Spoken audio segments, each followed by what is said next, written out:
হচ্ছে জলের পোকা, যেটাকে বলা যায় লাল গায়া। এটা তিনি দেবাশিস মণ্ডল বলে একজন, সে ধরেছে।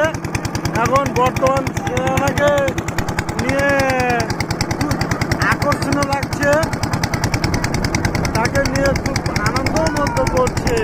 দেখা যাক তারপরে এখানে দেবেন বাবু বলে একজন আছে, সে খুব মুগ্ধ হয়ে সে মাছটাকে মারার জন্য খুব ব্যস্ততা বোধ করছে।